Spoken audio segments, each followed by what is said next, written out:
Russia ইউক্রেনের মধ্যকার যুদ্ধের শুরু থেকে এখনো পর্যন্ত পুরো সময়টাতে সম্ভবত এখনই সবচেয়ে বেশি চাপে রয়েছে ইউক্রেনের প্রেসিডেন্ট ভলোদিমির জেলেনস্কি।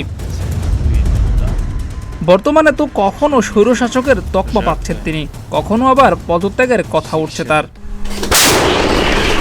রাশিয়ার বিরুদ্ধে এই যুদ্ধে ইউক্রেনের সবচেয়ে বড় মিত্র ছিল যুক্তরাষ্ট্র, কিন্তু বাইডেন প্রশাসনের বিদায়ের পর ট্রাম্প ক্ষমতায় আসার পরই পাল্টে যায় সেই চিত্র। ইতিহাসে এখন যেন সবচেয়ে শোচনীয় অবস্থায় পৌঁছেছে এই দুই দেশের সম্পর্ক।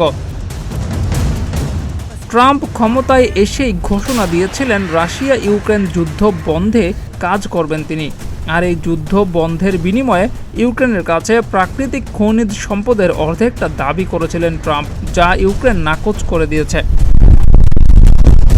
বর্তমানে ভলোদিমির জেলেনস্কি এমন এক সময় পার করছেন যাকে অনেকেই সবচেয়ে খারাপ সময় হিসেবে উল্লেখ করছেন।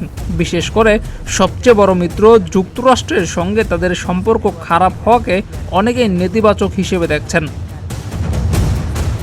এমন অবস্থায় রোববার এক সংবাদ সম্মেলনে ইউক্রেনের প্রেসিডেন্ট জেলেনস্কিকে পদত্যাগ করতে ইচ্ছুক কিনা এমন প্রশ্ন করা হলে তিনি ক্ষুব্ধ হয়ে ওঠেন। তিনি বলেন, যদি এর অর্থ ইউক্রেনের জন্য শান্তি বয়ে আনতে পারে, যদি সত্যি আমাকে আমার পদ ছেড়ে দিতে হয়, তাহলে আমি তা করতে প্রস্তুত। জিয়াউর রহমান, প্রতিদিনের বাংলাদেশ।